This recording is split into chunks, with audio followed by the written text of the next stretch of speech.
Hello friends, welcome back to our channel be practical. నేను మీ Shiva Musku. Friends, ఈరోజు మన వీడియోలో ఇండియన్ జాగ్రఫీలో భాగంగా నదీ వ్యవస్థకు సంబంధించినటువంటి ఇంపార్టెంట్ 50 బిట్స్ అయితే మనం ఈరోజు అయితే ఈ వీడియోలో అయితే డిస్కస్ చేద్దాం ఫ్రెండ్స్. సో వీడియోని ఎక్కడ స్కిప్ చేయకుండా ఎండ్ వరకు చూడండి. సో మీలో ఎవరైనా ఫస్ట్ టైం మా ఛానల్ని చూస్తున్నట్లయితే మా ఛానల్ అయితే సబ్స్క్రైబ్ చేసుకోండి. సో అలాగే ఈ వీడియోని లైక్ చేసి నాకు సపోర్ట్ ఇవ్వండి. సో ఇక లేట్ చేయకుండా మన వీడియోని అయితే స్టార్ట్ చేసేద్దాం. సో అవర్ ఫస్ట్ క్వశ్చన్: ప్రపంచ నీటి దినోత్సవం 2024 యొక్క నినాదం ఏమిటి? Answer option 2 water for piece.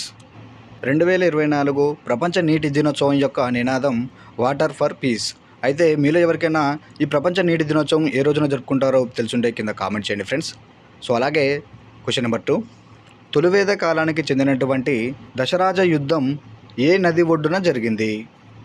Answer option 4 రావి. సో మనకు తొలివేద కాలంలో జరిగినటువంటి దశరాజ యుద్ధం, దీనిని మనకు బ్యాటిల్ ఆఫ్ 10 కింగ్స్ అని అంటారు.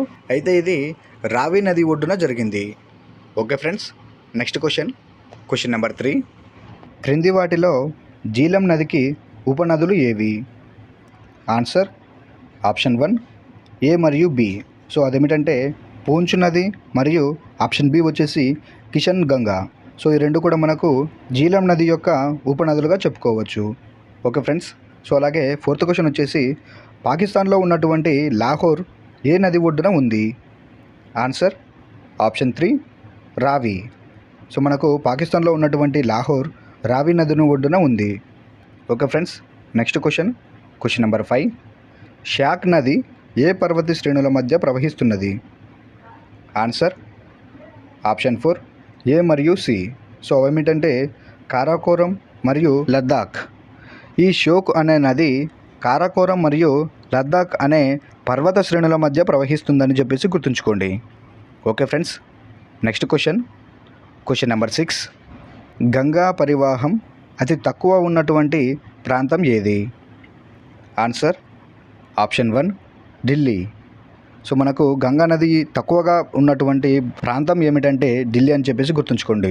సో మనకు ఢిల్లీలో అతి తక్కువగా మనకు ఈ గంగా నది అనేది ప్రవహిస్తుందని చెప్పేసి గుర్తుంచుకోండి. సో అలాగే నెక్స్ట్ క్వశ్చన్ నెంబర్ 7: పన్నా జాతీయ పార్కు నుంచి ప్రవహించే నది ఏమిటి? Answer option 3 Ken. Okay friends, next question number 8: పశ్చిమ బెంగాల్ మరియు అస్సాం రాష్ట్రాలకు సరిహద్దుగా ప్రవహిస్తున్నటువంటి నది ఏమిటి? Answer option 2 సంకోష్. మనకు పశ్చిమ బెంగాల్ మరియు అస్సాం రాష్ట్రాలకు సరిహద్దుగా ప్రవహిస్తున్నటువంటి నది వచ్చేసి సంకోష్ అని చెప్పేసి గుర్తుంచుకోండి. Okay friends, next question number 9: ఏ నదిని బంత్వాల్ నది అని పిలుస్తారు? Answer option 3 Netravati. మనకు బంత్వాల్ నదిని నేత్రావతి అని కూడా పిలుస్తారు.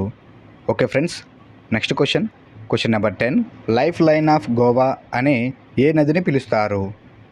Answer option 2 Mandovi. మనకు లైఫ్ లైన్ ఆఫ్ గోవా అనే మాండోవి నదిని పిలుస్తారు. Okay friends, next question number 11: Ganga flood control commission ఎక్కడ ఉంది? Answer option 3 Patna. మనకు గంగా ఫ్లడ్ కంట్రోల్ కమిషన్ అనేది పాట్నాలో ఉంది. సో అయితే ఈ పాట్నా అనేది ఏ రాష్ట్రానికి రాజధానిగా ఉందో కింద కామెంట్ చేయండి ఫ్రెండ్స్. నెక్స్ట్ క్వశ్చన్ నెంబర్ 12: ఈ క్రింద ఉన్నటువంటి సరస్సుల్లో క్వీన్ ఆఫ్ లేక్స్ అని దీనిని పిలుస్తారు? ఆన్సర్ ఆప్షన్ 3 సస్తం కొట్ట. ఈ సస్తం కొట్ట అనే సరస్సుని క్వీన్ ఆఫ్ లేక్స్గా పిలుస్తారు. Okay friends, next question number 13: ఈశాన్య భారతదేశంలోని నాగా కొండలు ఏ రెండు నదుల మధ్య జల విభాజకంగా ఉన్నాయి? ఆన్సర్ ఆప్షన్ 3 ఏ మరియు సి. అవేమిటంటే బ్రహ్మపుత్ర మరియు ఇర్రావడి. సో ఈ రెండు నదుల మధ్య జల విభాజకంగా ఈ నాగా కొండలు అనేవి ఉన్నాయి. Okay friends, next question number 14: Aravalli పర్వతాలు ఏ రెండు నదుల మధ్య జల విభాజకంగా ఉన్నాయి? ఆన్సర్ ఆప్షన్ 4 ఏ మరియు సి. సో అవేమిటంటే లూని మరియు బనాస్. సో ఈ రెండు నదుల మధ్య అరావళి పర్వతాలు అనేవి జల విభాజకంగా ఉన్నాయని చెప్పేసి గుర్తుంచుకోండి. Okay friends, next question. So ఈ క్వశ్చన్ అనేది మనకు చాలా ఇంపార్టెంట్ ఫ్రెండ్స్, ఎందుకంటే మనకు గతంలో జరిగినటువంటి ఎగ్జామ్లు అన్నింటిలో కూడా ఈ అరావళి పర్వతాల గురించి చాలాసార్లు ప్రస్తావన అయితే రావడం అనేది జరిగింది. సో అందుకని చెప్పేసి దీన్ని అయితే గుర్తుంచుకునే ప్రయత్నం చేయండి. సో అలాగే మరొక క్వశ్చన్ మనం ఇక్కడ చూసినట్లయితే క్వశ్చన్ నెంబర్ 15 వచ్చేసి గంగా నది పరివాహక ప్రాంతం అధికంగా ఉన్నటువంటి రాష్ట్రాల వరుస క్రమం అని చెప్పేసి మనకైతే ఇక్కడ క్వశ్చన్ అయితే అడిగాడు. సో దీనికి ఆన్సర్ వచ్చేసి option 2 BCAD.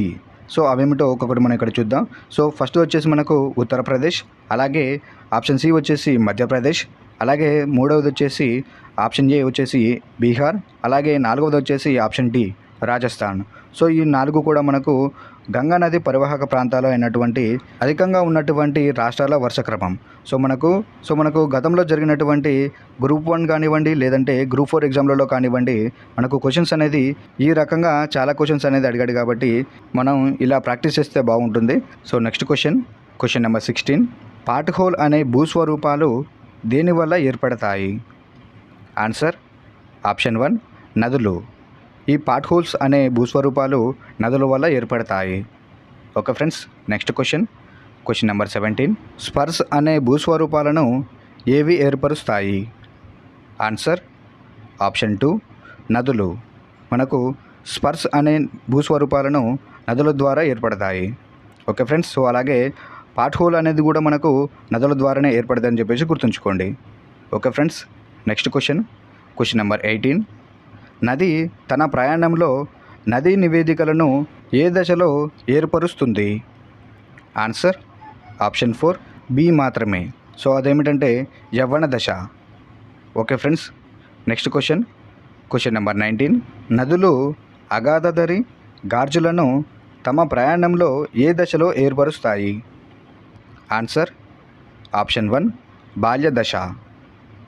Okay friends, next question number 20. నది బాల్య దశలో నీరు మరియు వేగం ఏ విధంగా ఉంటాయి?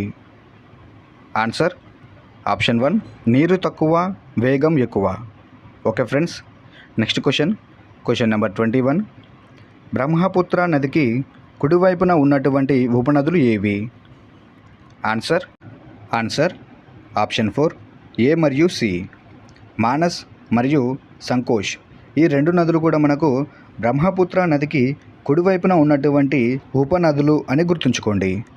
Okay friends, next question number 22. ఉత్తరప్రదేశ్లోని ప్రయాగరాజ్లో ఏ నదులు కలుస్తాయి? ఆన్సర్ ఆప్షన్ 4 ఏ మరియు డి. సో అవేమిటంటే ఆప్షన్ ఏ వచ్చేసి గంగా, ఆప్షన్ డి వచ్చేసి యమున. సో ఈ 2 నదులు కూడా మనకు ఉత్తరప్రదేశ్లోని ప్రయాగరాజ్లో కలుసుకుంటాయని చెప్పేసి గుర్తుంచుకోండి. ఓకే ఫ్రెండ్స్, సో అలాగే ఉత్తరప్రదేశ్ యొక్క రాష్ట్ర రాజధాని మీరు ఎవరికైనా తెలుసుంటే కింద కామెంట్ చేయండి friends. Next question number 23. Brahmaputra ఉపనదుల్లో భిన్నమైనది ఏది? ఆన్సర్ ఆప్షన్ 3 తీస్తా. బ్రహ్మపుత్ర ఉపనదుల్లో భిన్నమైనది తీస్తా నది. Okay friends, next question number 24. క్రింది వాటిలో ఏ నదిని తెల్లు నది అని అంటారు? Answer option 2 Lohit. Next question number 25. Today last question. Nallamala కొండలు క్రింది ఏ 2 నదుల మధ్య జల విభాజకంగా ఉన్నాయి? ఆన్సర్ ఆప్షన్ 4 ఏ మరియు సి. సో మనకు ఆప్షన్ ఏ వచ్చేసి కుందు నది, ఆప్షన్ సి వచ్చేసి సింగిలేరు నది. సో ఈ 2 నదుల మధ్య నల్లమల్ల కొండలు జల విభాజకంగా ఉన్నాయి. ఓకే ఫ్రెండ్స్, సో దీనికి సంబంధించినటువంటి మరొక 25 క్వశ్చన్స్తో మరొక వీడియో అయితే చేస్తాను ఫ్రెండ్స్. సో ఇప్పటికైతే ఈ రోజుకైతే ఈ వీడియో ఇంతే, అండ్ వీడియో అయితే మీకు నచ్చింది అనుకుంటున్నాను.